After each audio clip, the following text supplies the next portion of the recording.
il y a eu de violentes émeutes à Tizi Ouzou, mais également dans plusieurs villages de Grande et Petite Kabylie.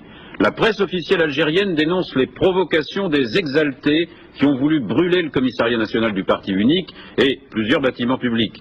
El Moudjahid, le journal, parle d'un complot politique mené par des organisations implantées en France où elles trouvent bon accueil et une certaine assistance, dit le journal. On dit qu'il y a eu des victimes dans ces affrontements et de nombreuses arrestations, mais les informations sont imprécises car Tizi Ouzou est interdite aux journalistes étrangers. La question que l'on peut vous poser, El Tarmed, c'est de savoir si au travers de cette revendication culturelle, il n'y a pas une revendication politique avec la recherche à long terme d'une certaine autonomie et pourquoi pas d'une certaine indépendance. Écoutez, tout d'abord, je dois dire que je suis profondément bouleversé d'apprendre que le sang algérien est versé en Kabylie, que des centaines de jeunes sont enlevés, que des centaines de travailleurs, d'étudiants gisent dans les hôpitaux. Je viens d'apprendre que tous les médecins de l'Algérois ont été appelés à la rescousse. Je dénonce le caractère fasciste de la répression devant des manifestations dont tout le monde s'accorde à dire qu'elles ont été pacifiques, qu'elles ont été non sectaires.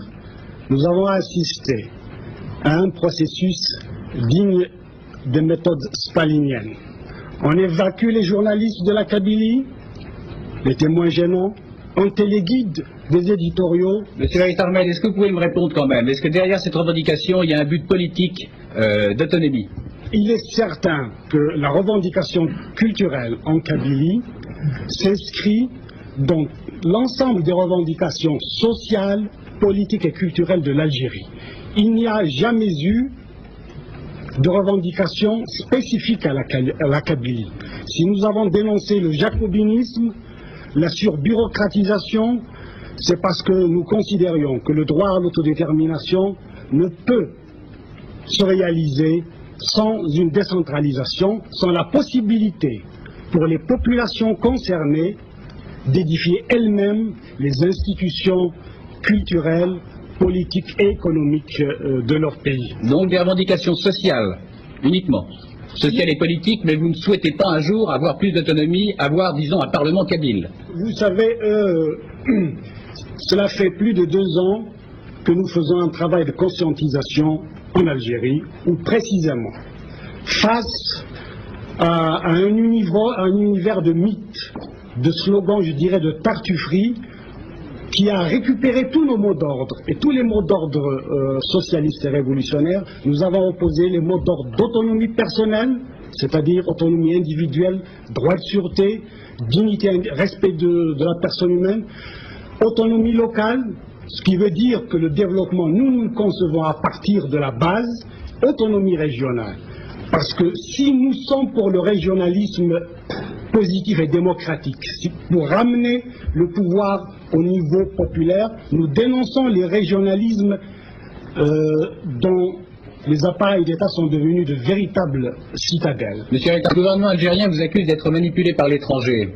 Écoutez, ce sorte d'accusations, n'est-ce pas, elles sont banalisées par Pol Pot, par Amin Dada, par Pinochet, et je dirais par Babrak, et qu'elles font partie de la pathologie du sous-développement politique. Comment voulez-vous? Mais là, comment nier l'existence d'une population berbère? On l'a évacuée de la charte de droit divin, la charte dite nationale, n'est-ce pas?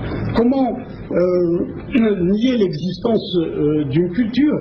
Algérien n'a pas, disons, d'héritage dynastique ou monarchique. Il est issu du droit à l'autodétermination. Et dès l'instant où ce droit a été confisqué, il y a une illégitimité originelle.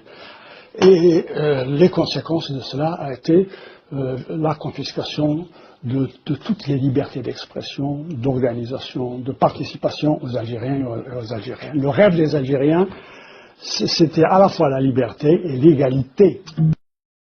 À partir du moment où on a reconnu l'islam comme religion d'État, l'islam, en tant que religion, n'a pas échappé à l'instrumentalisation systématique par le pouvoir. Les mosquées étaient devenues, comme au temps de la colonisation, de tremplin pour la propagande du régime.